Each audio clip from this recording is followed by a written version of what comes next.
the ladies and gentlemen present here today, welcome to your Senate.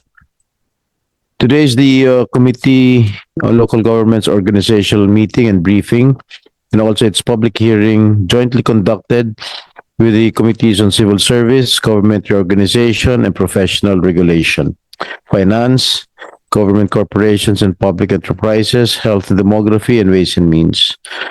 The meeting is hereby called to order. We will just wait for one senator who can provide me a quorum, but be that as it may, we'll just continue while waiting for, I think, Senator Marcoleta.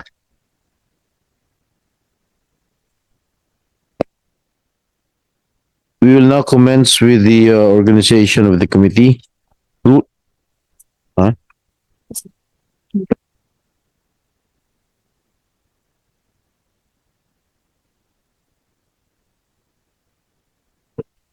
Okay, this representation warmly welcomes our esteemed resource persons, guests, and fellow public servants to the public hearing of the Committee on Local Government. As a former local chief executive myself, a former mayor of the city of San Juan, I'm excited to revisit my roots and reconnect with our distinguished mayors and barangay captains as I take the helm of this important Senate committee. I know too well that while the local government is undoubtedly smaller in scale and jurisdiction compared to a national post, its concerns are much urgent and its impact is directly felt by the constituents. It is through the productive cooperation and reliable partnerships with the barangay officials, well-meaning citizens, and community stakeholders that we are able to accomplish much during my term, built and sustained the gains achieved by my father during his tenure, and made San Juan one of the most progressive and most peaceful municipalities in our country. We hope that this committee will become a platform for effective dialogue and bridge between the national and the local, as well as a stage for productive collaboration toward the passage of laws that will further empower local governments as drivers of national progress and inclusive development. Your committee is in receipt of 3 priority bills identified by the Legislative Executive Development Advisory Council, or the LEDAC, namely the reprogramming of the Seal of Good Local Governance, the amendments to the Local Government Code of 1991, and the Magna Carta for Barangays, which is the subject of the deliberations in a public hearing. Several versions of the Magna Carta were referred to the committee, which propose the following.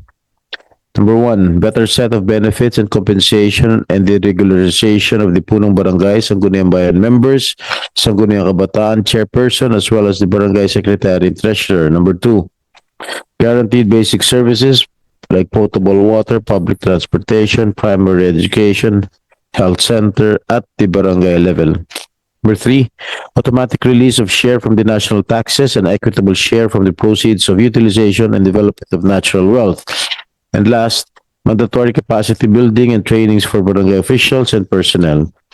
Sa pamamagitan ng mga panukalang batas na ito, pinapakita natin ang pagkilala at pagpupugay sa papel at serbisyo ng ating mga barangay officials na siyang pangunahing takbuhan ng mga Pilipino sa oras ng pangangailangan at mahalagang katuwang ng pambansang pamahalaan upang masiguro ang mga programa ay naipapaabot sa bawat mamamayan. And we look forward to receiving your valuable comments and inputs on the measures at hand. And before diving into the aforementioned bills, we shall begin with the presentation and short briefing from the DILG to discuss their legislative agenda and priority measures for the 20th Congress. Before that, maybe you can request the COMSEC to mention who are the resource persons present here today. Thank you, sir. Good morning, everyone. We would like to recognize our resource persons for today. From the Department of Interior and Local Government, or the DILG, we have Director Dennis D. Villaseñor, Attorney Noel S. Sala, and Assistant Director Maria Angela Mamuyak. From the Civil Service Commission, or the CSC, we have Director Sheila G. Acuña. From the Department of Finance, from the Bureau of Treasury, we have Attorney Jericho Cardona. From the BIR, we have Attorney Ron Michael Uy. And from the BLGF, we have Mr. Wilfredo Vivedan. From the DOF, we also have Attorney Manuel Rodriguez II. From the Department of Budget and Management, we have Attorney Tricia M. Baraan. From the Commission on Elections, we have Attorney Teopisto Elnas Jr. and Attorney Rafael P. Olaño. From the Department of Justice, we have Attorney Kyle Baser and Attorney Jenny Rose Avellano Catalo. From the GSIS, or the Government Service Insurance System, we have Attorney Lucio L. Yu Jr. From the Philippine Health Insurance Corporation, or PhilHealth, we have Miss Melody Gabuya. From the Home Development Mutual Fund, or Pag-ibig Fund, we have Miss Chris Marian D. Banzon. From the Liga ng mga Barangay, we have Honorable Jessica G.D., Mr. Darwin Fernandez, the Liga President of NCR, and Mr. Eric Castillo, from LNB Masbate. From the League of Municipalities, we have Attorney Mary Ann de Vera. From the League of Province of the Philippines, we have Miss Angelica Sanchez. And from the SK National Where is the Representative. representative of the League of Municipalities? Sorry, sir. Mukhang late siya, sir. Sorry. Late lang, sir. Sorry. What about League of Provinces? I think, sir, on the way din, sir. League of Cities? Not able to come, sir. Why? I think, sir, I'm not sure, sir, if I think they have a previous, More important than this meeting, than this hearing? hopefully not, sir. Okay, please proceed. And lastly, sir, from the SK National President, we have Miss Carol Julian Dalipe. All right. That's all. I would like to acknowledge the presence of course, one of my colleagues in the Senate, the very popular Senator Marcoleta. Good morning. Now we can proceed now with the, before we proceed, we now have the presence of a quorum because, of course, Senator Marcoleta is here right now. We'll now commence with before I recognize the representative of the DILG, we'll now commence the organization of the committee first. Rule 10, Section 13 of the Rules of the Senate provides that this committee has jurisdiction over all matters relating to autonomous regions, provinces, cities, special metropolitan political subdivisions, municipalities, and barangays. We are pleased to inform everyone that the committee has now been duly constituted with 18 members, with this representation as your chair and the following senators as members of the committee. Senator De La Rosa is my vice chairperson, Deputy Majority Leader Senator Rizon Ontiveros, Deputy Majority Leader Senator J.V. Ejercito, Senators Gatchalian, Lapid, Tulfo, Villar, Aquino, Camille Villar, Legarda, Deputy Minority Leader Senator Joel Villanueva, Senator Padilla, Senator Marcos, Senator Bongo. Wala ka pala rito. Provide ng quorum. We are joined by our ex-officio members, President Pro Temp Senator Panfilo Lacson, Majority Leader Senator Juan Miguel Subiri, and Minority Leader Senator Alan Peter Cayetano. Now let's proceed with the adoption of the rules of the Senate and the rules of procedure governing inquiries in aid of legislation to serve as the internal rules and protocols of the committee. Do I hear any motion? Mr. Chair, I respectfully move to adopt the rules of the committee. Thank you. Senator Marcoleta has moved for the adoption of the rules and protocols of this committee. The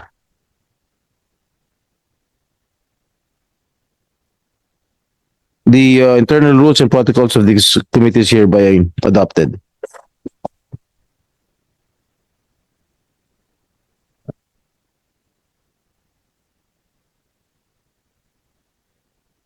Okay na.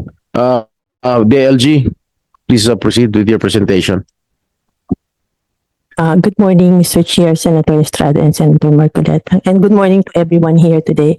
Allow me to present the DILG legislative priorities Um, can we show the slide, please? Okay. Thank you. Anyway, before po i-present siguro yung slide, just to give a brief background, what I will be presenting would be the initial reform agenda that we have gathered during the consultations with the different stakeholders, the leagues, the LGUs, other CSOs,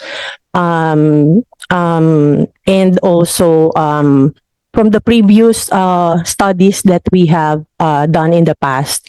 So I will be presenting the initial reform agenda gathered, as well as the status of the proposed bills that we have filed during the 17th and 18th Congress, which remained pending as of now, and which we intend to pre-file during this Congress, this, what do you call this, this session.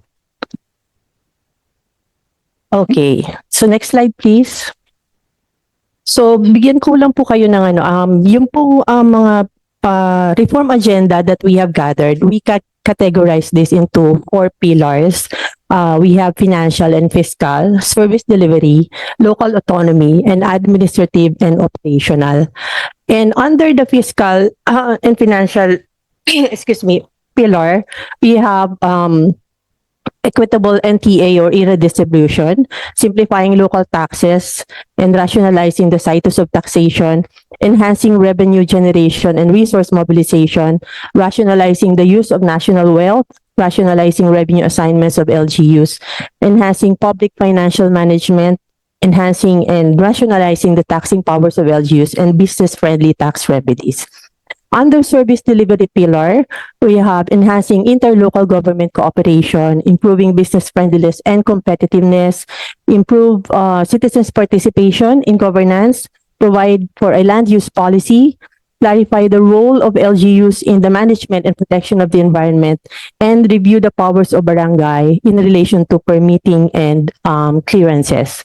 Under local autonomy, we have rationalizing the list of devolved functions and services of LGUs based on the capacities of level of LGUs, rationalize the requirements for the creation of LGUs, the resolution of territorial disputes to be resolved in courts instead of LGUs, and provide a strategic role to provinces to handle solid waste management and disposal.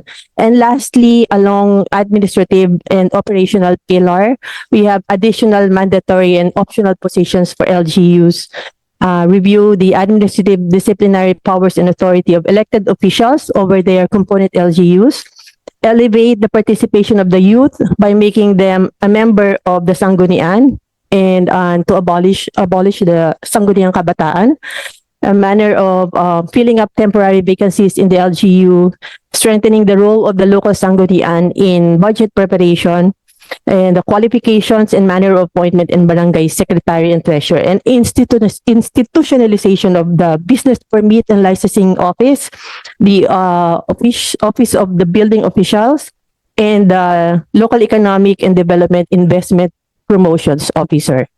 So Pakinote lang po na yung those that in bold, naka-bold face po na reform agenda, those were already filed. Meron po siyang proposed bills, which I will be showing later. And the ones in blue are the priorities of the SILG, of the DILG and ULAP. These were their proposals. Next slide, please. So, kanina nga po, pinakita ko po yung pillars ng reform agenda. So, under the business-friendly and tax remedy, we have proposed bill, Senate Bill number 840. So, this is to institutionalize the legal measures and observe procedural due process in safeguarding and upholding the rights of taxpayers. So basically, ang intention po nitong bill na to is any tax ordinance will have to undergo public consultation. Yun na po yung pinaka-essence niyan. And then under the enhancing the tax powers of taxing powers of LGUs. We have Senate Bill number 839. So this seeks to update the taxing powers of LGUs, taking into consideration the reduction of value of tax collections due to factors such as yung inflation rate. And next slide. Under simplifying local taxes, so Senate Bill 843, this calls for the harmonizing of business taxes imposed by LGUs into a single rate of 1.5% of gross sales of receipt. Kasi dati po, iba-iba yung rate per LGU. So, kanya-kanya sila. So, ang intention nito is isa lang standard siya na rate na 1.5%. The Senate bills that you were mentioning did not even Hindi. reach the committee level? Nakalagay dito 2019 pa eh. Yes, sir. Opo. Opo. So, Hanggang was it dun lang siya. refiled in Ang 2022? intention po ng DLG is to refile them again for this session. And pero isa-subject pa po namin for confirmation with our stakeholders, with the co-conveners, kung i-push through pa rin po ba ito or there is a need to update yung mga relevant data No, in dito kasi this matagal na 20th, ito eh. itong 20th Congress, walang nag-refile niyan? Wala pa po, sir. Wala pa po. So, do you plan to talk to other senators to have these Yes, sir. The bills, intention filed? is, yes, sir. The intention is to refile these bills again. Okay, I can refile these bills if you wish. Mhm.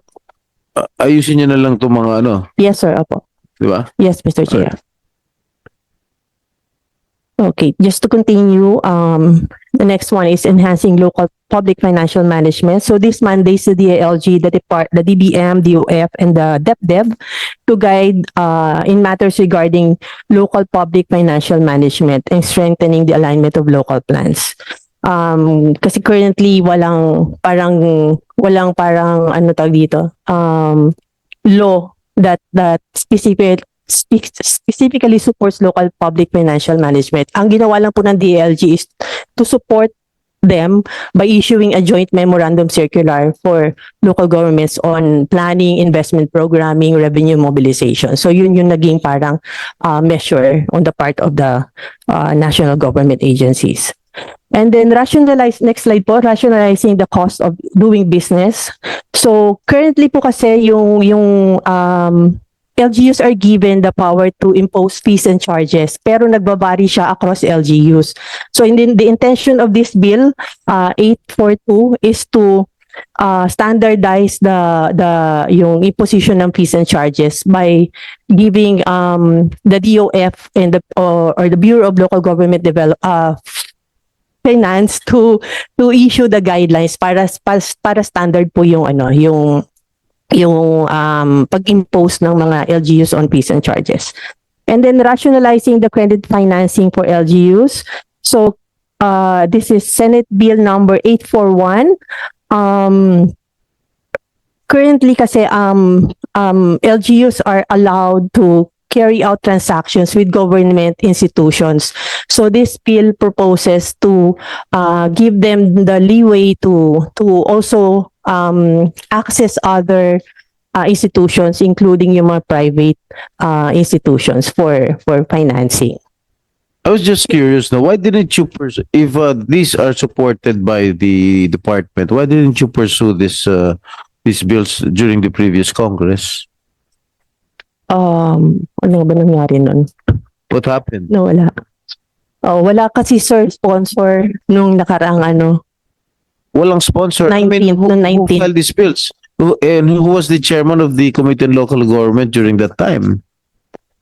Previously filed po by Senator Angara. Local Yung mga government? Opo. During the 17th and 18th, during the 18th Congress. So sponsored siya sir ni Senator Nag-committee Angara. hearing ba sila? Hanggang, yung isa sir kasi na hanggang first reading lang. May First hindi reading? hanggang first reading lang. Reference lang yun eh. Yes Sa sir. mga Opo. committee. Mm. So, hindi man lang nag-first base to mga bills. Why Hindi, did sir. you follow up these bills if you were really very supportive of these bills? Sir, actually that's the intention. We want to push through with these bills. Ay Sorry. kulang kayo sa follow-up. Siyempre, marami rin trabaho yung mga senador. Minsan nakakaligtaan na rin. Sige. Next slide. So next is efficient use of national wealth for local development. This is SBN 819. So currently kasi hindi maraming LGUs ang hindi nila alam pa paano gagamitin yung share nila from the national wealth.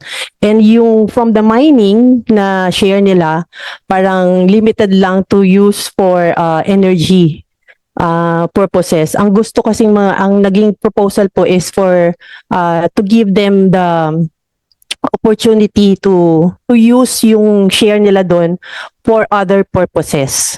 Parang dapat explicitly sana na i-lay down kung saan nila pwedeng gamitin yung share nila for national wealth.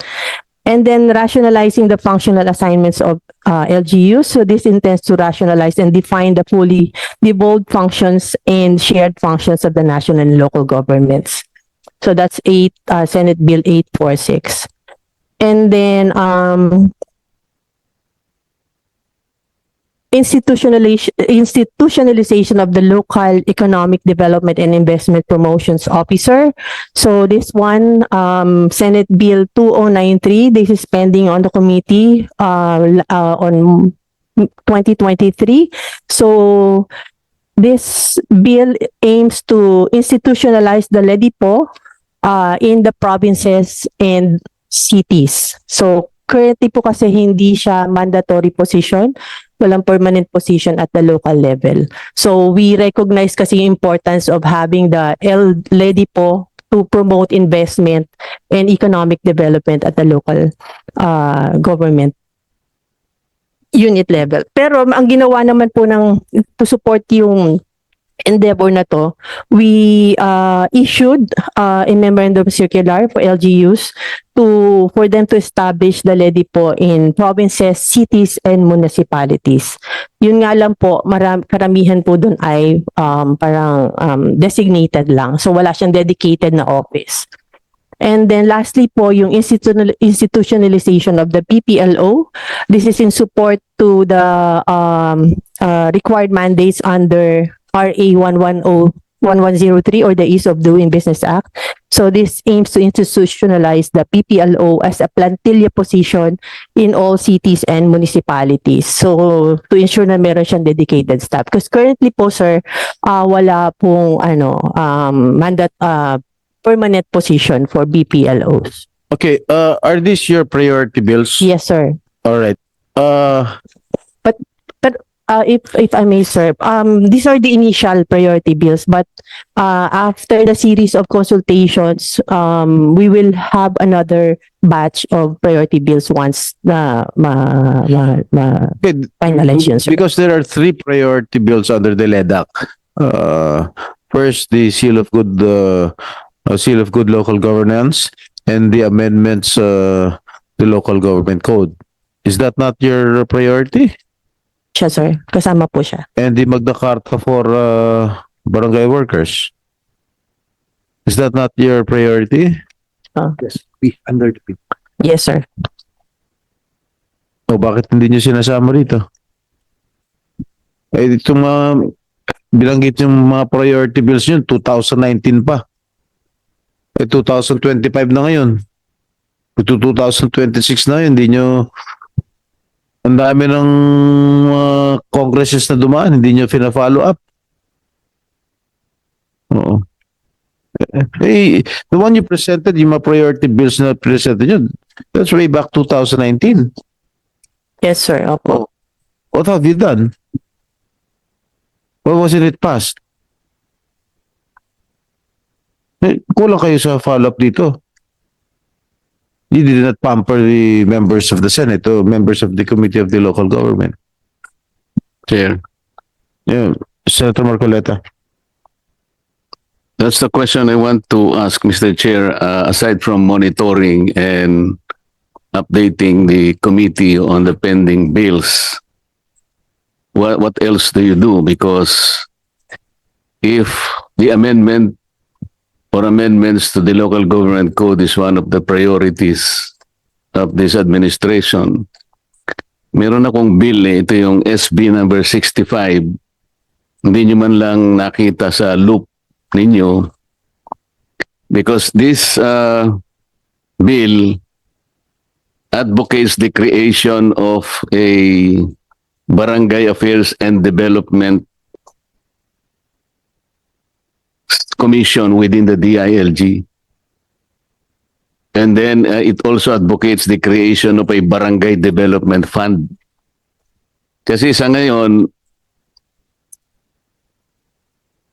out of 42,000 barangays, Mr. Chair, may I ask the officials of DILG, what is the average budget across the country? Good morning, Mr. Chair, Your Honors. Based on our data, the average share from the national tax allocation of barangays would be at 4.937 million per barangay. 4.9. Opo, yes. So sabihin na lang nating 5 million. So anong ma-accomplish ng isang barangay sa 5 million budget per year? If you compare it with the more affluent barangays in this country, I will tell you, Barangay Dasmariñas, Barangay Magallanes, Barangay Forbes Park, kung saan nakatira ang ating chairman. Ay, hindi yata ron. Barangay La Vista, Ayala Heights, Ayala Alabang, White Plains, Katiklan, Barangay Capitolio, Barangay Holy Spirit. I can continue on and on. Itong mga ito, siguro 300 million to close to billions. Pagkatapos kukumpara mo sa, let's say, sabihin mo na average is 5 million. Anong magagawa ng isang barangay? Kaya nga, itong aking bill na to intends to strengthen the barangay by acquiring more funds. Hindi necessarily yung sa nata lang. Isipin ninyo, Mr. Chair, do you know the average honorarium that a barangay captain receives per month? Average. What is your data? Thank you, Mr. Chair, Your Honor. Our data representing about 87% of all submissions from the 42,011 barangays would pay 87%. of the submissions po. Ako may 100% ako. Yes. Kaya alam ko kung ano yung average. So ano yung sa record mo? The average monthly honorarium of a punong barangay in the Philippines is about 13,159 pesos monthly. Mali yun sa'yo. Honor. Sa akin is only 8,000 pesos per month. Yun ang average po nationwide. 8,000 pesos, Mr. Chair, is the salary of our kasambahay in Manila. Totoo po ito. So parang kasambahay na lamang po. Ang responsibility ng barangay captain, Mr. Chair, 24/7. Tama? Overwork, underpaid, sabi nila. They're the first responder. Siya lang frontliner. All national governments palaging inilalatag sa barangay. Ninakaw yung kalabaw ni si barangay. Nagawa yung kapitbahay si barangay. Nawala yung pusa ni ganito si barangay. Pero 8,000 pesos is the national average ng honorarium. Paanong kaya po hindi talaga kung talagang binabalak nyo na ayusin natin yung barangay ang unahin natin. Alam mo, Mr. Chair, ang balak ko pa nga rito, ewan ko kung ganito rin ang iniisip ninyo. Palagay nyo na lang ang population natin ngayon, 115 million Filipinos. Budgetan natin ang barangay conforme sa dami ng population niya. Kung halimbawa isang barangay, 5,000 ang kanyang residents, 1,000 ang isang head. So halimbawa, 115 million population, 115 bilang yun. Pwede natin i-distribute, Mr. Chair, per head. Makikita mo ngayon yung equitable distribution ng budget. Kung sino yung pinakamaraming tao, mas marami siyang Maliban, mapuwera na yung Ignata kasi, siyempre, iba naman kasi yung configuration ng nata ninyo eh. Kailangan po nating bigyan ng pagkakataon yung mga maliliit na barangay, lalo na po yung mga barangay na nasa po, 4th class, 5th class, and even 6th class municipalities. Wala po silang insurance. Wala silang SSS, wala silang GSIS. Do you know the average honorarium of a barangay tanod nationwide?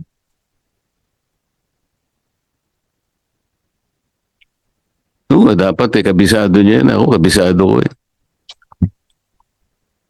Based on Diba, Mr. our Chair? data, the average honorarium of a barangay tanod in the Philippines Oh. is about Based on your 87% submission again. it's yes about 73% or 0.86% So, submission. bumaba pa ng konti. Oh. The average, Your Honor, is about 1,590. So, tumama ka dyan. Isip-isipin mo naman. 1,000 pesos. 1,500 pesos per month. Minsan, alam mo, Mr. Chair, tinanong ko yung kapitan.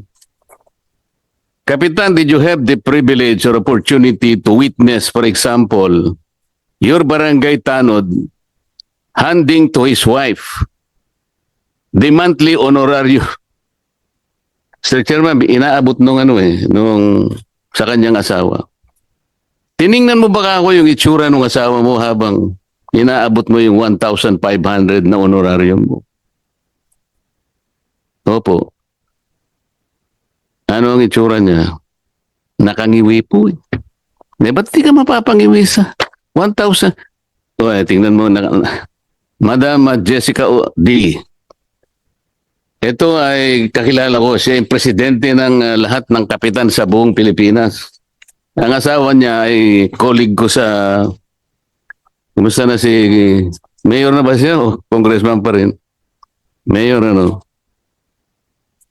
Ano po ang may bibigay niya sa pamilya niya? 1,500.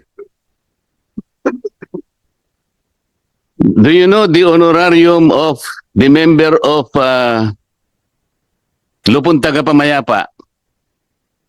Ayan, maiiyak ka na dyan. Mr. Chair, thank you very much. The average honorarium of a Lupon Tagapamayapa member is about 1,027 pesos Ay, mali ka. per month. Maling-mali yan. The average is 300 pesos. Paano makakapamayapa? Alam mo, Mr. Chair, sa Maynila, kasi ako nagtatanong po isang barangay sa Maynila, sa unang pagkakataon na bigla ko, kasi ang binanggit niya ay, magkano po honorarium ng inyo? 1,000 pesos po, nabigla ko. Napakaswerte ka ako ng nyo. Ngayon lang ako nakarinig, 1,000 pesos pala ang honorarium ng isang miyembro ng Lupon Tagapamayapa. Sir, 1 year po yun. Sabi niya sa akin. Ibig sabihin, 3 piso sa loob ng isang araw. Sinong mapapayapa mong isang komunidad? Ito po yung tingnan natin, Mr. Chair. Minomonitor nyo kaya medyo nagsisintimiento ng chairman natin. 2012. Kupong-kupong pa yan Ang pinagtutunan yung pansin, Magna Carta. Titingnan po niyo yung Magna Carta. Walang sinasabing karagdagang benefit ng barangay kung pag-uusapan kung saan tayo kukuha ng additional funding aside from Denata. Wala po sa Magna Carta yan Pero ako pong gusto kong pagkukulan ng pansin, bigyan natin ng mas maraming pondo. Kamukha ng mga departamentong hindi naman nagagamit ang kanilang budget. Alam ng ating chairman yan, ang absorptive capacity, bibigyan mo ng 100%, ang magagamit niya lang 25%. Ibigay lahat sa barangay yan para umusad sila. Pwede po bang isama niyo yung barangay ko sa inyong pinag-uukulang?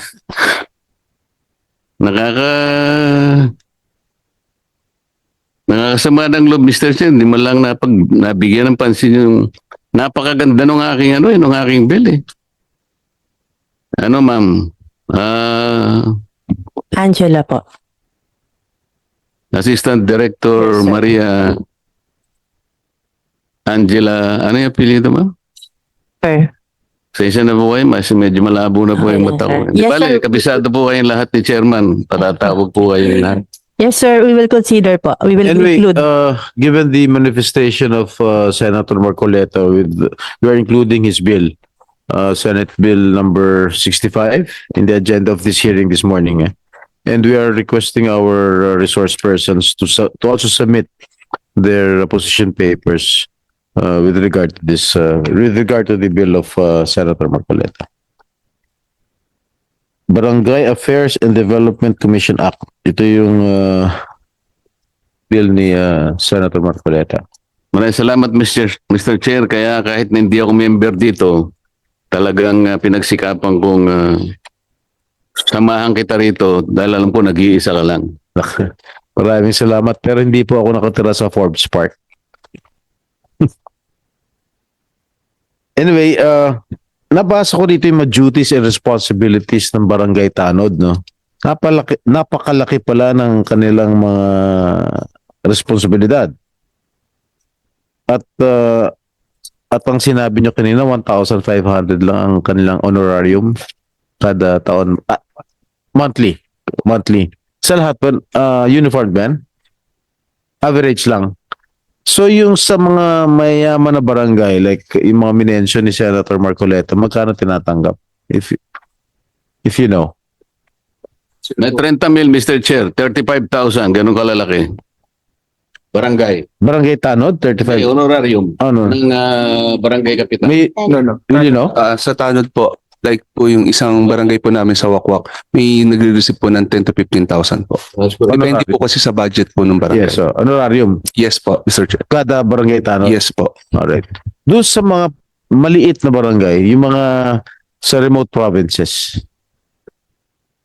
yung pinakamaliit na honorarium na tatanggap nila. Mas budget sir, kaya pang 800 pesos 800. per month po. Anong Plus fifth class municipality? As low as 800. as low as 800 pesos per month po. And ang pinakamalaki doon so far sa Masbate is 1.5 per month. Yun po ang pinakamalaki. Napakaliit. Depende naman sa budget yan. Kasi nung binasa ko yung mga ang papel na ginagampanan ng Barangay Tanod, napakalawak kasi. Tsaka binubuwis nila ka ng buhay rito. No? Siyempre, naging mayor ko, kaya alam ko yan. Pero siguro, pwede natin siguro doon sa ating mga panukalang batas, no? Pwede siguro natin dagdagan yung honorarium ng ating mga barangay tanods. May insurance ba ito? Wala po. Wala pa rin Wala insurance? po insurance, Mr. Chair. Wala po. Mr. Chair, ako, meron na ikukwento. Dahil nag-i-interview po ako doon sa isang program ko eh. Nagkataon po magkatabi yung dalawang kapitan. Yung isa po ay dito sa may gilid ng White Plains. Ang kanyang barangay, nagkataon pinakamaliit ang area. Kasi mga 8 barangay po ang akin ni-interview per program. Yung isa po ay galing sa Tanay. Ang laki po ng kanyang land area. Siguro, basta siyang pinakamalaki yung araw na yon. Tinanong ko siya kung magkano po yung honorarium. 7,000 pesos per month. Sa lawak po ng kanyang nasasakupan na barangay sa Tanay. Pagkatapos tinanong ko po yung kapitana na nandyan sa gilid ng White Plains. Ang liit lang ng kanyang nasasakupan. Pero ang kanyang sinasahod, nung tanungin ko siya, magkano naman kapitana ang sinasahod mo? 29,000 pesos po. Alam mo nangyari, Chairman? Nahulog sa upuan yung taga-Tanay eh. Totoo pong nangyari kasi nasa gilid eh. 7,000, napakalaki po ng kanyang nasasakupan. Itong isa, dahil napakalaki ng nata niya siguro, 29,000 pesos per month. Nasaan po yung equity doon? Nasaan po yung justisya doon? Pareho naman po yung trabaho nila 24/7. Malawak pa nga yung kanyang binabantayan, kaya po yung tanod niya dapat 25 yung ang tanod niya sa lawak po ng nasasakupan niya. 500, 800 pesos lang yung tanod niya. Samantalang yung sa White Plains, 11,000, 12,000 pesos per month. Yan po yung disparity. Yung disparity talaga nandun ang injustice. Ito po sana yung matutukan natin kasi ang barangay po sabi ko nga na kanina, first responder, frontliner, sila po yung unang tumatanggap ng mga national programs na pinanilalatag po ng gobyerno. Thank you, Mr. Chair. Thank you, Senator Marcoleta. Okay, the local government code also provides our barangay officials benefits like Christmas bonus, insurance coverages, free medical care, and exemption from paying tuition fees for their legitimate children and appropriate civil service eligibility. May we know how these provisions are currently implemented? Thank you very much, Mr. Chair. The DILG continuously monitor the provision of these benefits under Section 393 of the local Masusunod ba ito? Some barangays po Oh, would doing some barangays. Sino yung mga hindi sumusunod dito? How many percent ang sumusunod? How many percent ang hindi sumusunod? Thank you very much, Mr. Chair.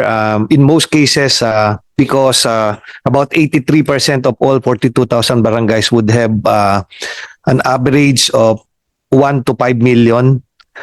That's about 35 million barangays would only have that much national tax allocation, and most of these barangays are those that cannot provide all the benefits as provided for by the law, Mr. Chair. Thank you very much. Dahil sa kakulangan ng pondo. Yes po.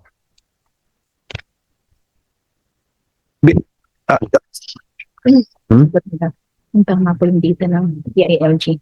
Pwede rin pong tanongin. Yes. What can you say, Madam Jessica, dun sa kanyang sinabi? Thank you po, Mr. Chair. Totoo po yun kasi wala naman po talagang pagkukuhanan. Kung i-divide niyo po, the maximum allowable na PS po per barangay is 55%. Yeah. So 55%. Hindi lang naman sa barangay, pati sa cities, Yes. municipalities. po 55% and din ang ginagastos ng barangay for PS. Madalas nasa mga 40%, 45, ganyan. Dahil wala na rin po silang pang MOOE, yung mga panggasto. So tinitipid din po nila yung sarili nilang mga sweldo para meron pa pong panggastos sa barangay. So yung kaliit-liit po na pondo na natitira doon sa PS po nila, paano pa po nila yung sweldo pa lang, wala na nga po, paano pa po yung benefits?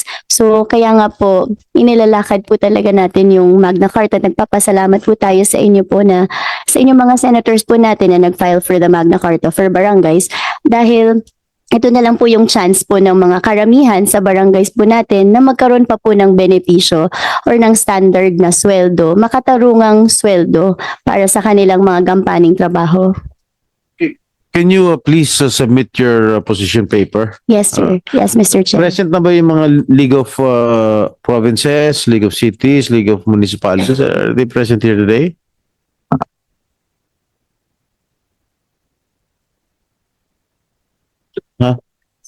Position paper. On the way? Saan? Ha? Saan sila on the way? Baka sa house pumunta yun. Okay, if they are not present, if these three heads are not present in today's hearing, if they do not come, maybe we can invite them in the next hearing. And if they do not attend, huwag nila ubusin ang pasensya ko. Okay? Or the other, yung mga other resource persons, can you please, meron ba kayong presentation? Comelec? Wala. Ha? Sino? Sige, please. Good morning, Mr. Chair, Your Honors.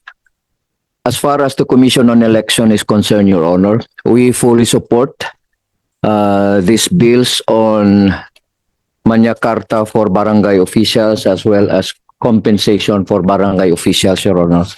As we know for a fact that the barangay is the basic political unit. Sila po ang frontliner. Tama yung mga sinabi kanina ni Senator Marcoleta na kahit mga konting problema, barangay ang lalapitan. Kahit sa mga calamities, sila ang lalapitan. And even during elections, sila din ang nilalapitan na just in case nasira ang voting center, nasira ang eskwelahan, barangay officials are there to assist and help the public school teachers, the election officers para may kumpone or para magbigay ng assistance as far as provisioning of makeshift. May mga instances kami, Your Honors, na nangyayari iyon na magbigay ang barangay officials ng pahiram ng mga tents nila or mga chairs nila just to ensure that elections are conducted on the date of the elections. And not only that, during satellite registration, especially in the barangay or hinterland barangays, our election officers would coordinate with or upon the request of these barangay officials in hinterlands para mapuntahan yung mga kapatid natin na nasa hinterlands for them to register instead of going to the poblasyon, to the office of the election officer. Andun po yung mga barangay officials assisting COMELEC in the conduct of registration. So napakahalaga at napakalaki ang role ng mga barangay officials. So nararapat lang talaga na bigyan natin sila ng incentive through these legislations, Your Honors. So as far as COMELEC is concerned, we fully support for these bills and hoping in due time mapapasa ito at magiging batas po ito. Thank you very much, Your Honor. Thank you, Attorney Elnas. Civil Service? Any representative from Civil Service? Yeah, Yeah, good morning po, Mr. Chair, Your Honor.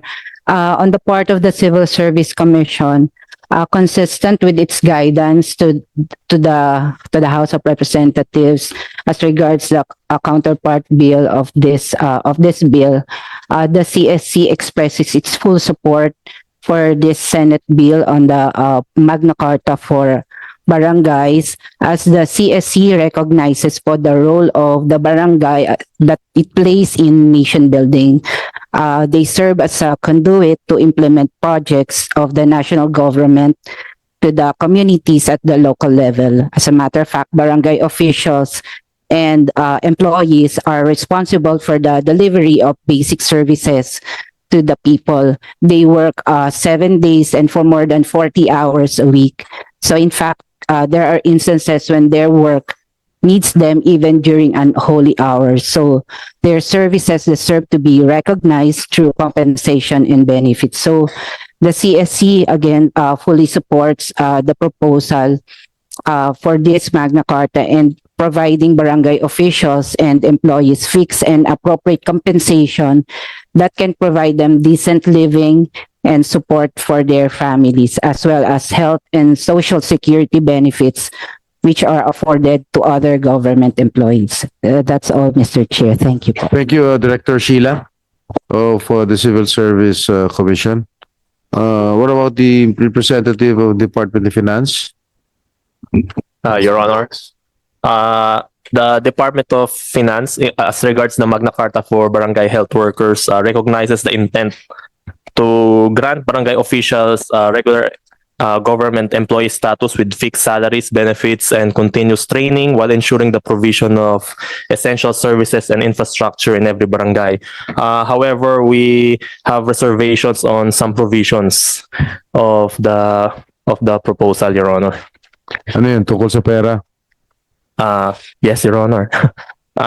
Your Honor, on the automatic release of shares from the National Tax Collection, we in the DOF, we find it no longer necessary since Section 286A of RA 7160 or our local government code as amended already mandates that each local government unit's share shall be released directly to the provincial, municipal, or barangay treasurer within 5 days after each quarter without need for further action and free from any lien or holdback by the national government. Oh, also, Your Honor, sa pera pa rin po, on the mandatory share of barangays. The mandatory share of barangays from all taxes collected from real properties, except for the SCF, is already provided under Section 271 and 274 of the Local Government Code. Although I was discussing here a while ago with our colleague from the Bureau of Local Government Finance, I think they have a different reason for the mandatory share of barangays, because I think some versions of the bill states is not only referring to real property taxes but to all taxes. So they have we will consolidate our positions with our Bureau of Treasury and Bureau of Local Government Finance. Can you please submit your position paper? Yes, Your Honor. After the holidays na? After the holidays na? Thank you, Your Honor. Yeah. May, Mr. Chair, Your Honors, may nakalimutan na ako sabihin kanina, Your Honors. Now, I would like to inform this honorable body that as of now, out of 336,008 SK positions, mayroon tayong vacant positions na 2,119. Ang reason dito po is walang nag-file ng certificate of candidacy, walang kandidato, and some did not assume. So with these bills, Your Honor, giving incentive and fixed compensation, this might entice, this might encourage our young people to file their candidacy, participate in the elections, and assume as SK officials, Your Honor. So malaking what bagay are po these ito. barangays who were not represented by the Sangguniang Kabataan?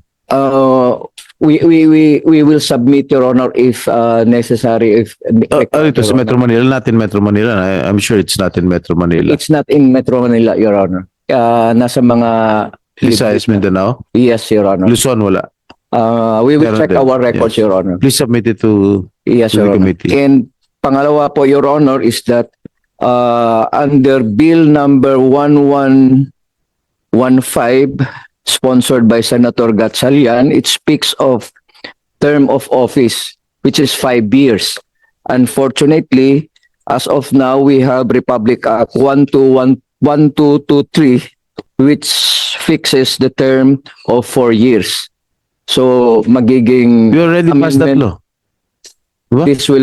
This will amend if maipasa ito, kung na-consolidate ito lahat, will this amend the term of office provided under Republic Act 1223, which is 4 years, Your Honors. Thank you po. Okay. Thank you, Attorney Elnas. DBM? Good morning, Mr. Chair, Your Honors, and to everyone present in this meeting. Regarding po the bills, we recognize po the intention of the bills. However, we respectfully recommend further study of the bills to consider po the effects. First of all po, if the barangay officials will be considered as government employees already, then it will have to comply with the qualification standards po.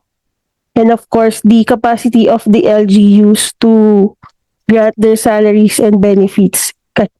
Currently po, we have a list of authorized benefits, and of course, considering the local autonomy of the LGUs, then the funds should be sourced from their respective local government funds, Your Honors. And among other issues as well, with the economic team and the funding for of the local governments. Thank you, Mr. Chair. Thank you. one of the factors to consider is the funding source. No, during the public hearing kasi of the committee during the 19th Congress, DBM estimated the funding requirements for proposed fixed salaries of barangay officials and personnel at 330.13 billion. No estimate was made in 2019. Does the DBM have a more recent estimate on the expected budgetary impact of this measure? At the moment, Mr. Chair, wala pa po kasi we also note kung ano po ba yung magiging structure ng barangay. Kasi at the moment po kasi sa ating iOS, konti pa lang po yung fixed na barangay officials. So kung madadagdagan po siya, magde-depend po yung ating estimates on that. Basta mag-submit na lang kayo ng inyong position paper with regard to this ha. Noted po, Mr. Chair. Thank you po. Okay. GSIS. Good morning, Mr. Chair. Yeah. And on behalf of our PGM, we thank you for inviting GSIS to share our thoughts on the pending bills. Actually, the GSIS has been attending deliberations of the barangay bills since the 18th Congress. And as far as I'll just concentrate on the aspect of compensation, retirement benefits, and funding. Before the rationale of this Magna Carta bills for barangay bills is in order to give barangay officials coverage sa GSIS and retirement benefits. Now, we have been emphasizing even before that the only way, the quickest way of having retirement benefits or these barangay officials covered by GSIS is to change the form of compensation to one of fixed salary and compensation instead of a honorarium basis, because under GSIS law, if you're paid honoraria based on honorarium basis, you are not covered by GSIS. However, if you now become a fixed salary officers, you will be covered by GSIS. So I'm glad. I haven't read the whole bill, but browsing some of it, including the one by the Honorable Chair, it grants a salary, a fixed salary, and SG, or I think equivalent of the Sanggunian, and that's good enough. That will be the basis for the barangay officials to be covered by GSIS if ever they wish, no. Because unlike before, honoraria, which is iba't ibang amount, as stated earlier, this time it has a fixed SG, whether SG basis or based on other local government officials. So that's one thing that will surely resolve the issue on coverage on GSIS retirement benefits. Secondly, I saw some bills granting retirement benefits on a special law, parang special law basis. That could be done, but to avoid any issue about transition on budgetary requirements, since they are not contributing members before, it is best that the budgetary requirements will come from the GAA. And I'm glad that most of the bills provides for budgetary requirements from the GAA. So again, that will resolve a lot of issues about non-contributing members before. Finally, I saw one bill, granting retirement benefits to barangay officials after serving 3 consecutive terms or 9 years. That could be done. Again, ang gagawin dyan is they will be covered under special law, just like the prosecutors, and then the budgetary requirements, again, will come from the GAA. So, in fine, if the budgetary requirements will come from GAA as proposed by DILG, then that will be fine for GSIS, no? And so far as retirement benefits is concerned. But ang pinakamaganda dito, I hope Congress will pass, kasi I saw some bills kasi granting honoraria eh.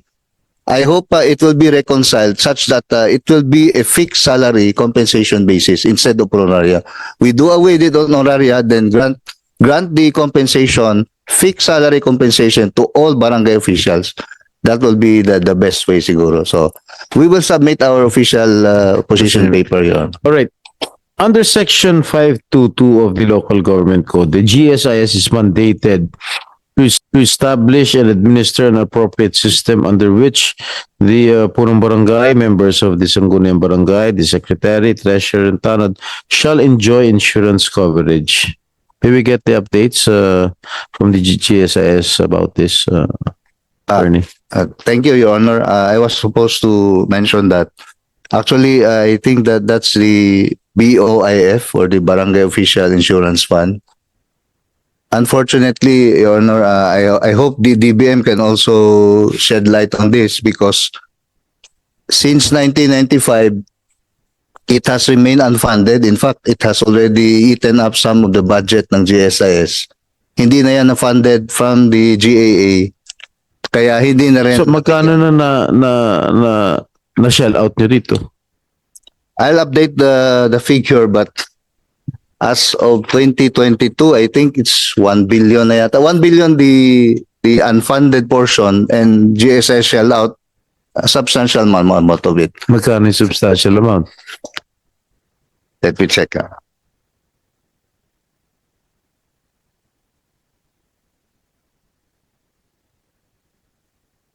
As of November 30, 2022, the total premium receivables from DBM amounted to 1,221,000, including interest of about 800 plus million. Kasi I think yung position paper ng GSIS noong December 3 years ago, ang sinabi nyo, the national government has been delinquent in remitting the required premium contributions to the Barangay Officials Insurance Fund since 1995. Yes. Ganun ba katagal? Yes, based on our records, Your Honor. And that the national government has not settled the unpaid premium contributions despite due notice given by the GSIS. Totoo ba yun, ano? Sino makakasagot ito, TBM? And as of November 30 of 2022, total premium receivables from DBM amount to at least 1.2 billion pesos. Bakit hindi nyo binabayaran ng GSIS? Good morning again, Mr. Chair. I will check po with our operations group. I think we are aware of that issue. I-double check ko lang po yung latest status on our end. Since 1995, so that's 30 years ago. 30 years na kayo hindi nagbabayad. Ganun ba? I think we have coordination po with GSIS, but we will update po the committee on the latest status, Mr. Chair. And the GSIS suspended payment of claims for benefits in November 2001 due to the fact that the Barangay Officials Insurance Fund no longer has the funds to pay out the claims and benefits to the concerned barangay officials. Tama ba? Is my information correct? GSIS, is my information correct? Mr. Chair, we'll discuss this with BDM, because to be fair, I think most of us here are still, I'm still a first year law student during 1995. So it might have, yun, baka talagang 1995 hindi na tumitigil ang pagbayad nito, even the funding from GAA. But I'm not sure if Congress has appropriated a separate funding na hindi dumadaan sa GSIS. That I think DBM can enlighten on us. Because in several hearings before sa House of Representatives, parang they mention about, I think Congress has also appropriated certain amount, not to the BOIF, but directly yata to barangay, I don't know, DILG. Bakit hindi ini-earmark para sa BOIF yan? Kung talagang meron talagang pondo. Imagine 30 years since 1995, mayor pa ako nun. Nababayaan natin yung mga barangay officials, hindi natin nabibigyan ng sapat na pondo. Insurance coverage, wala. Samantalang nasa batas to. Were you remiss in your duty? DBM? Bakit hindi nyo binabayaran? Mr. Chair, siguro isa-isahin na natin. Total, naungkat na rin yan. Ito po bang Christmas bonus in the form of cash gift at the rate authorized by law, which covers punong barangay, sangguniang barangay members, barangay treasurer, and barangay secretary, natutupad po ba ito? Kasi nasa website po ng DBM ito, na-research lang namin. Meron din palang insurance coverage kahit papano ang barangay. Ito pong Republic Act 6942. Punong barangay, sangguniang barangay members, barangay treasurer, barangay secretary, barangay tanods not exceeding 20 in each barangay. Dapat po meron silang insurance coverage in the form of death and burial benefits, total and permanent incapacity or disability, 5,000 to 12,000 pesos. Injuries resulting from accidents, 500 to 10,000 pesos. Lahat po ba ito ay natutugunan, Mr. Chair?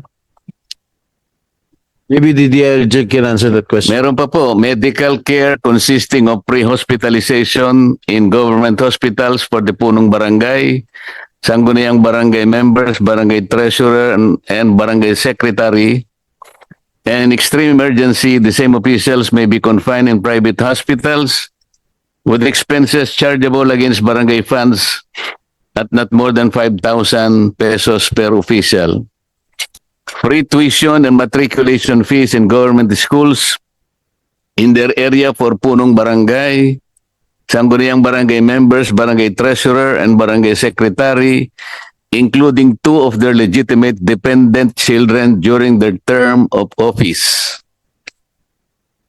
Conferment of civil service eligibility based on the number of years of service in barangay for punong barangay, sangguniang barangay members, barangay treasurer, and barangay secretary who have completed their term of office, and preference in appointment to any government position to which they are qualified for the punong barangay and sangguniang barangay members after their term of office.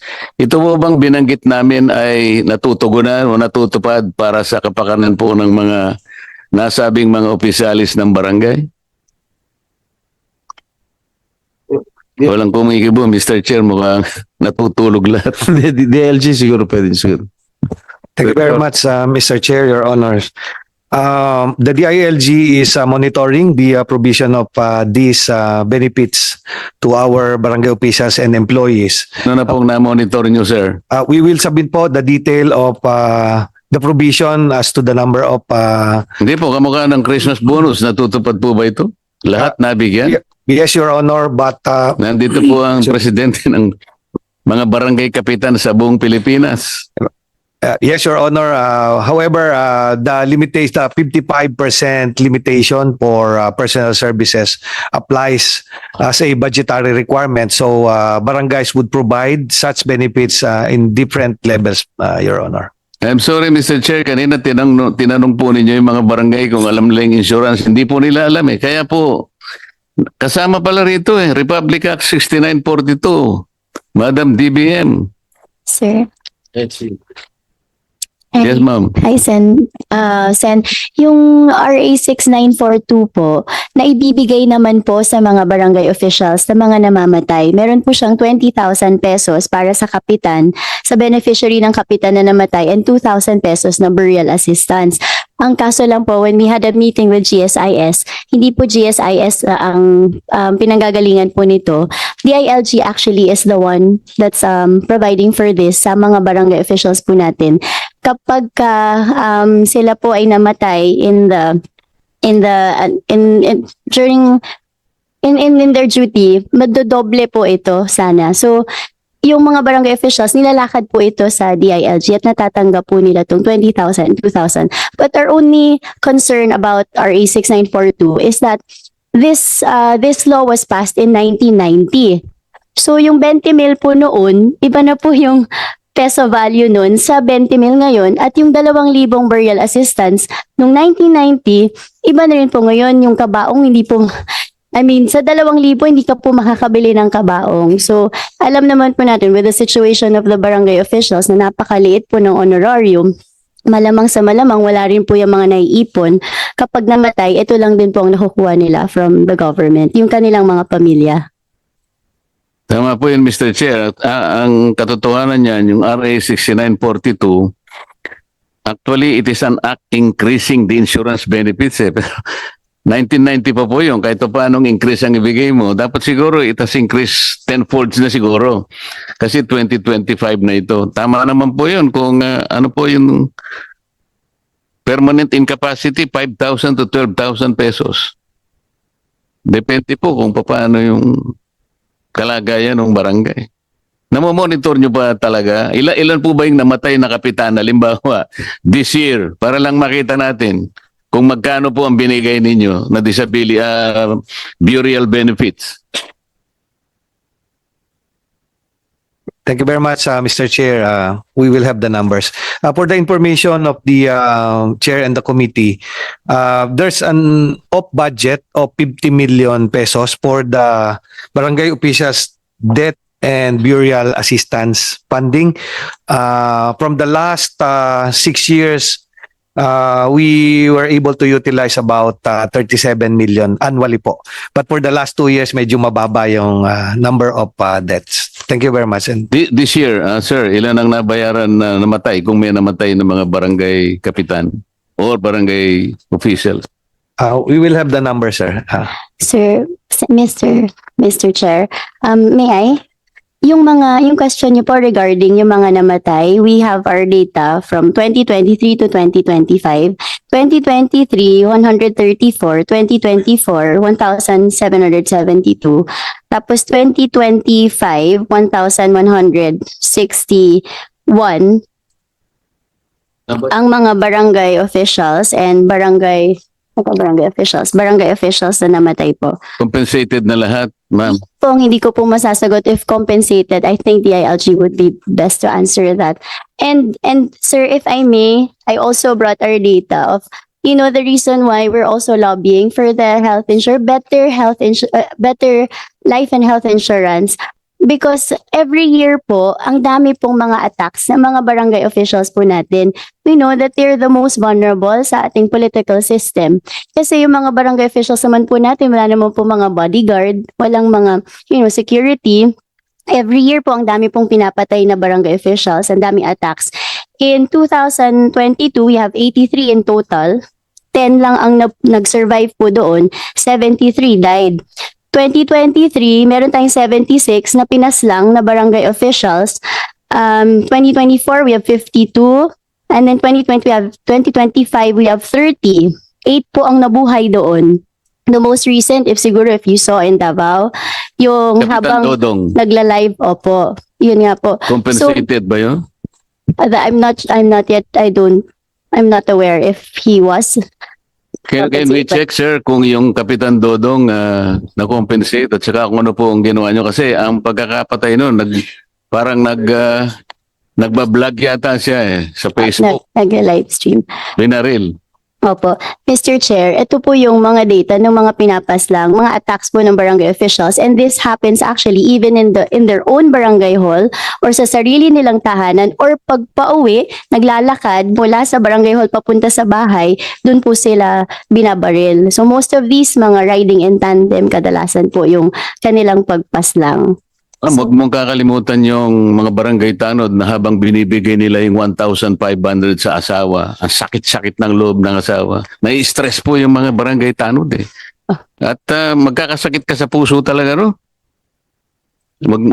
Malaking 1,500 pesos a month. Paano ibubuhay yung pamilya mo, Mr. DILG? Pagtuunan natin ng pansin ito. Actually, Mr. Chair, Sir Senator, sa mga kapitan po natin, according to our study, in Samar, ang pinakamababa pong nakita po naming sweldo, but this is 2025 data, no? Pinakamababa pong sahod ng kapitan is nasa 3,000 sa isang buwan. So, hindi rin po malayo dun sa tanod. Tama ka dyan, ma'am. Outlier kasi yun. Kasi ang ginawa ko noon, talagang sasakit ang loob mo. Merong 39,000 pesos, 3,000, kaya kinuha ko na lamang yung range eh. Kaya meron talagang mag-a-average ng 5,000, pero ang nakita kong nasa 8,000 talaga nationwide. Katapat ng tinatanggap ng kasambahay.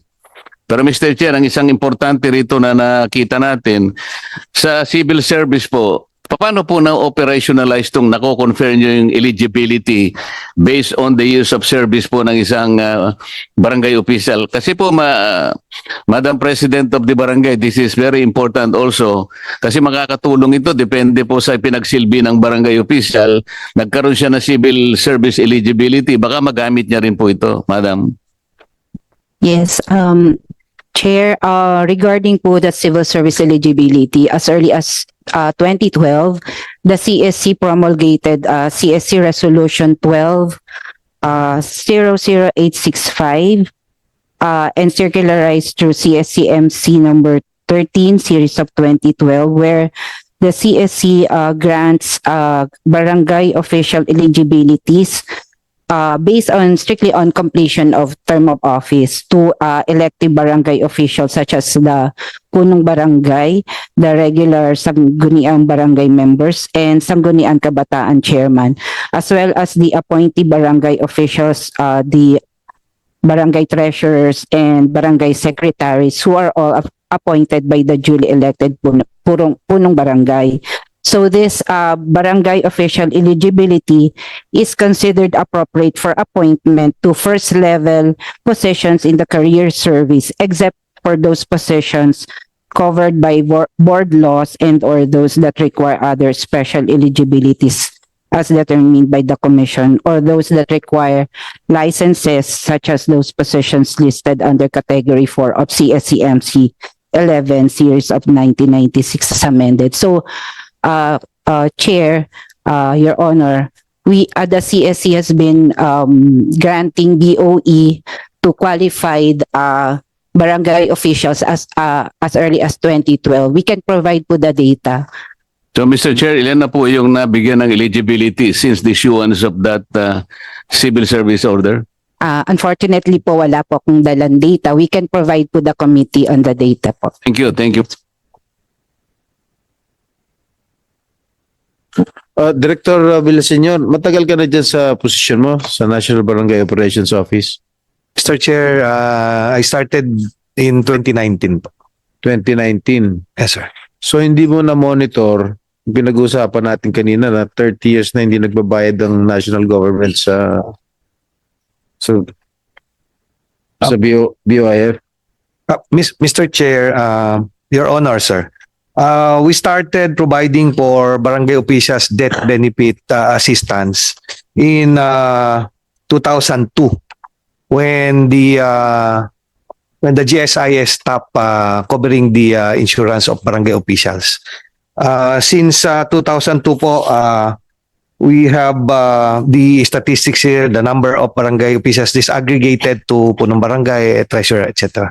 Until to date po, we have covered about 1,692 for the current year death benefits. And 3 years ago, we started to automate our system to improve our turnaround time. So there's no need to send the documents already to central office for processing, but at the municipal level, they will just scan it by our LGOOs, the DILG local government officials, and submit it dun po sa automated system so that we can hasten the provision of the death and burial benefits to our barangay officials. You started doing that only when GSI stopped doing it. 2000, there was an executive order, number 115, Your Honors. That's the basis for the provision of the barangay officials death benefit assistance. We started yes, in time when the GSI stopped providing this benefit. So kayo nang gumawa, tama ba 'yun? Yes po, but yes po. We started in 2002. So does the program. Does that exonerate the GSIS from that responsibility? Kasi mukhang sila yata ay nagbabayad bago kayo, di ba? Yes po, because nag-usap ba kayo paano nangyari? Ba't kami nang nagbabayad ngayon, kayo hindi na kayo nagbabayad? The budget coverage for the benefit, Your Honor, is included annually in the General Appropriations Act. And the current amount is 50 million per year to cover for that. Okay. We submit this to the DBM, Your Honor, so that they can release the funding. Thank you very much, sir.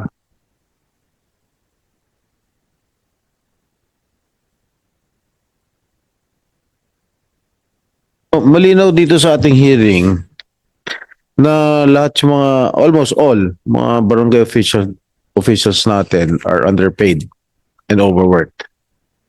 Will you agree, Madam Jessica? Okay. Maraming benefits na nakasaad sa kasalukuyan natin mga batas ay hindi na ibibigay at hindi napapakinabangan ng mga barangay officials katulad ng insurance. Correct? Medyo tulungan yan naman itong ating committee upang mabigyan natin ng sapat na benepisyo at pagkakilala at bigyan naman natin ng dignidad itong ating mga barangay officials. Dahil ito yung mga nasa front line eh.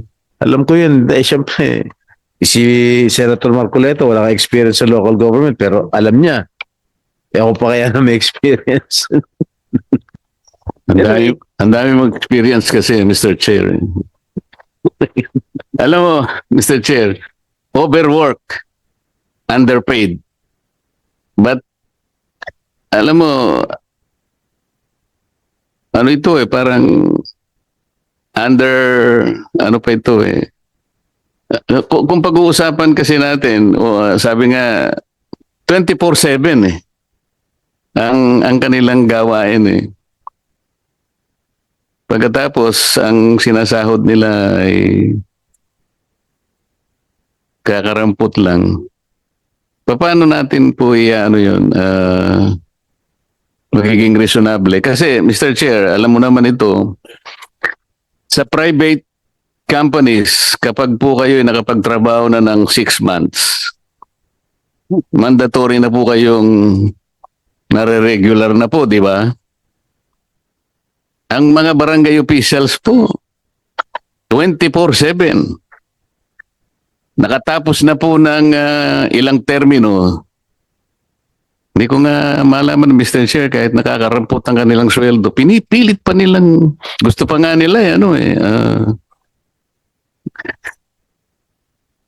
kung ako lang ang tatanungin nyo, siguro for life na kayo mga kapitan. Kaya lang, ang daming problema, for life din ba yung problema nyo? Bakit po hindi kayo regular samantalang sa private sector, 6 months lang, regularization na po ang kondisyon ng inyong employment? Bakit po yung barangay, 24/7, 3 termino na po siya, bakit hindi siya ma-regular? Kasi kung regular po kayo, kahit na minimum wage lang siguro, ilalaban na natin, Mr. Chair. Kano ba yung average na minimum wage ngayon, Mr. DILG? Dito sa Metro Manila, I think it's around 700 plus, no? Mga 800 plus na yan. So nationwide, Mr. DILG, ano yung average na minimum wage?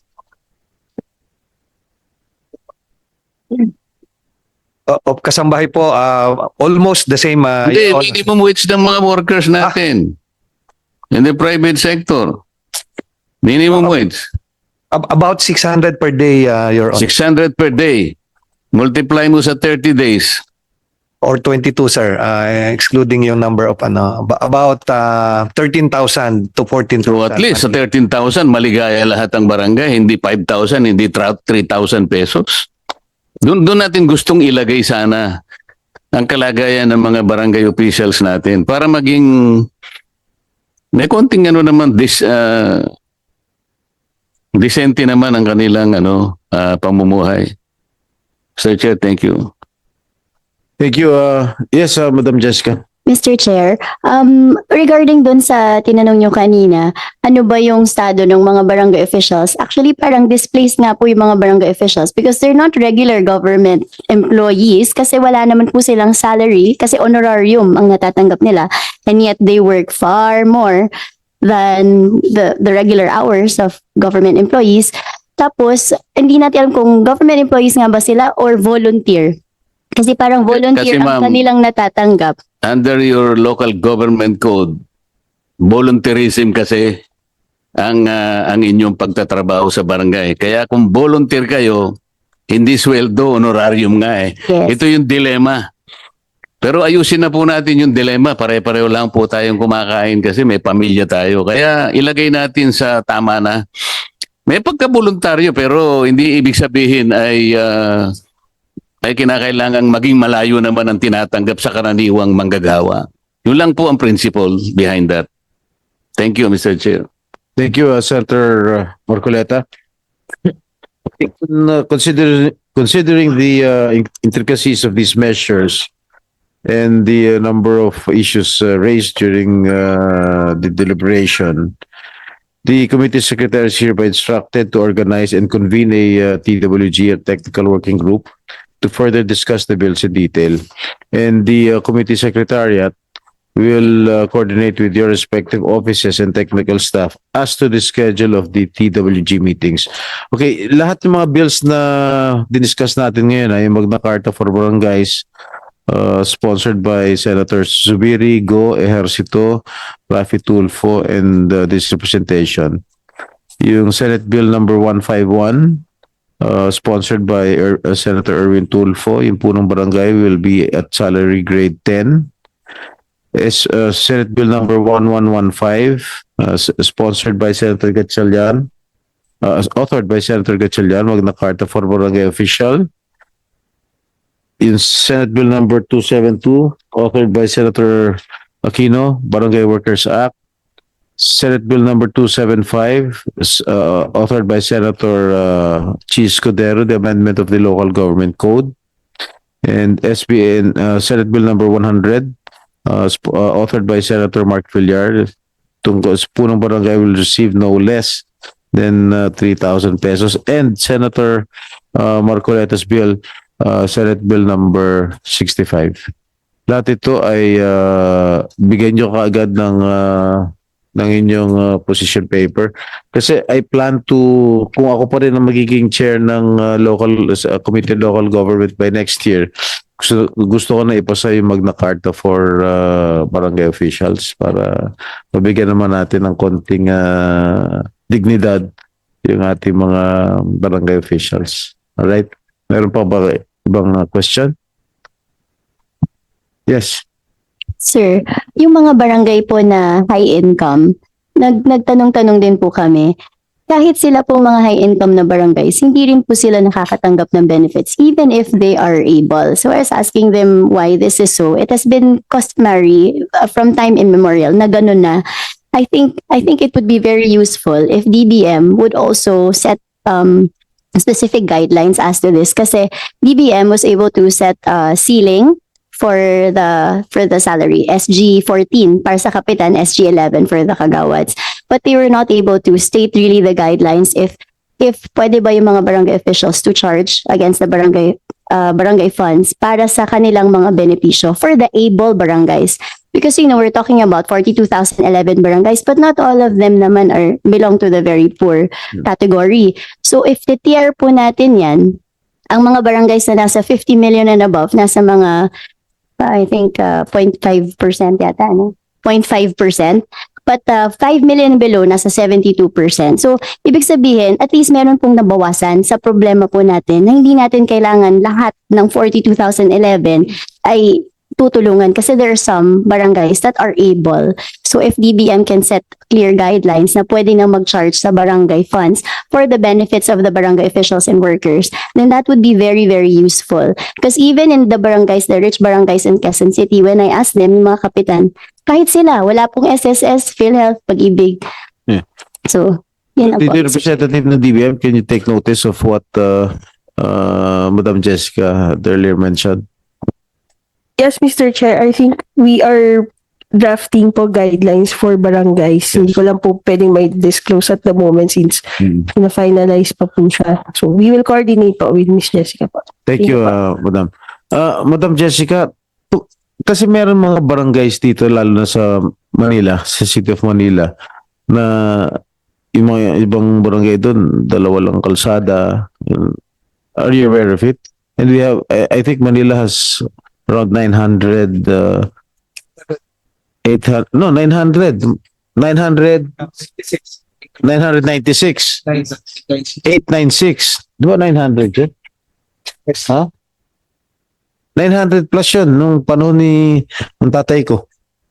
Alam ko, 900 plus. Officially. 897 Okay, po. 897.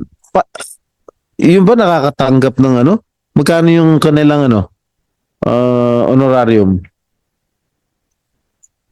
May barangay, may Ano average income nila? Dun sa, 1 million to you know, alam nyo, DILG?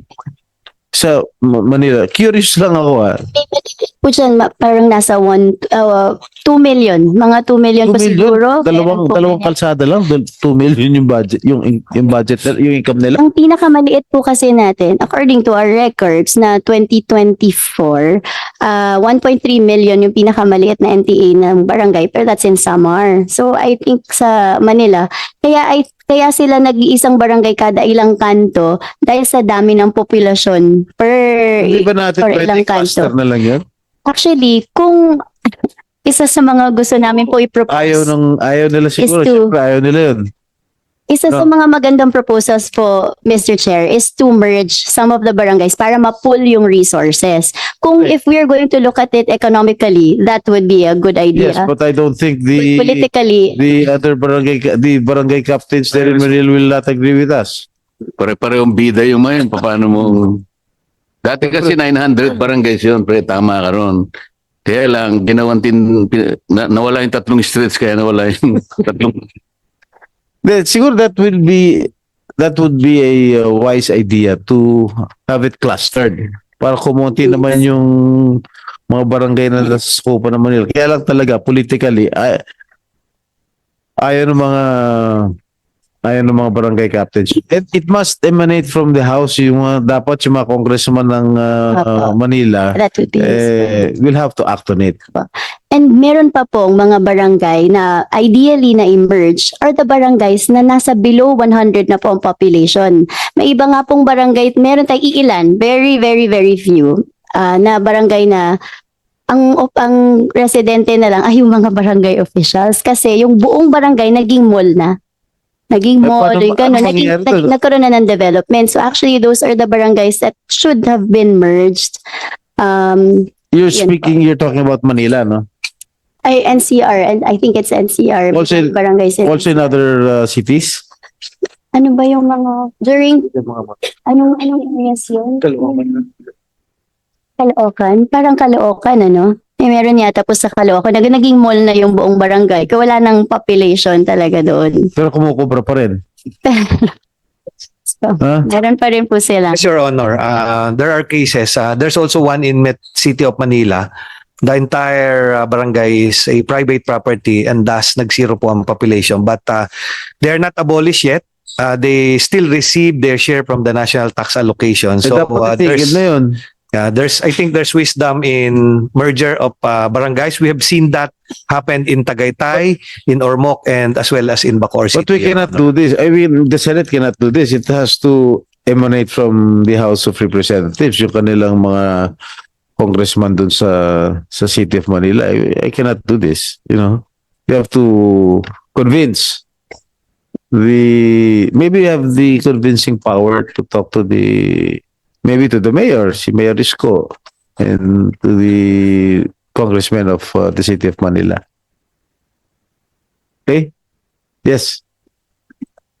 Mr. Chair, Your Honors, magkatabi ho kaming dalawang kapitan. Ito ho, rini-represent niya yung NCR, rini-represent niya yung mayayaman na barangay. Kami naman ho, rini-represent ko dito yung mahihirap. Alam ni Senator Marcoleta yan kasi bumaba siya ng Masbate. Alam niya kung ano yung buhay ng mga kapitan.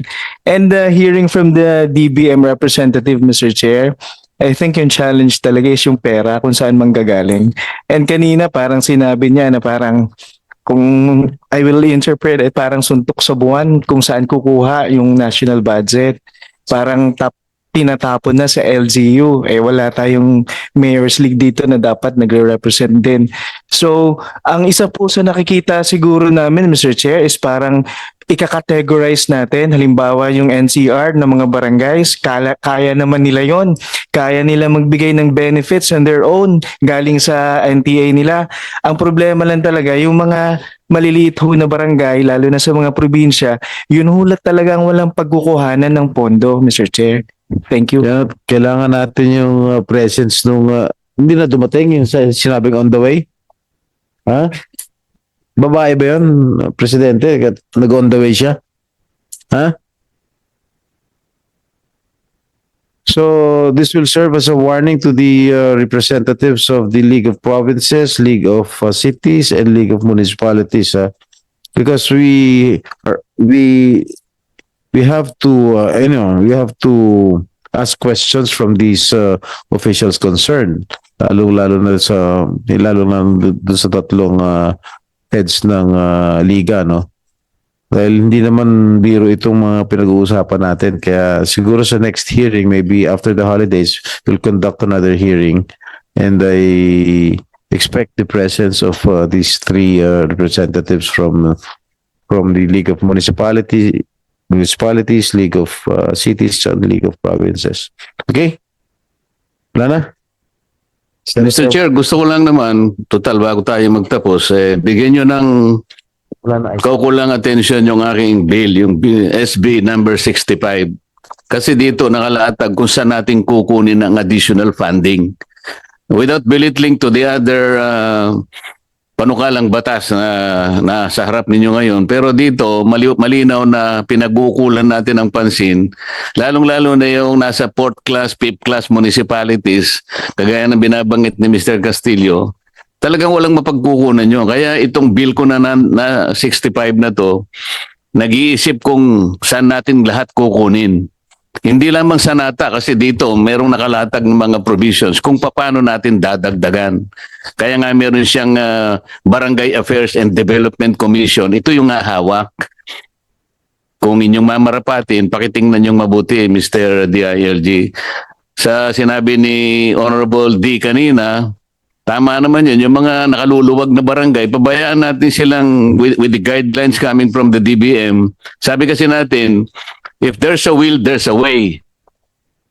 To paraphrase that, if there's a means, there's a way. Kasi may pera sila meron na silang means. So, ibigay na natin yung dapat ibigay sa kanila. Total, nasa kanila naman ang pera, Mr. Chair. Thank you. Kung talagang gugustuhin, may paraan. Kung ayaw, maraming dahilan. Okay?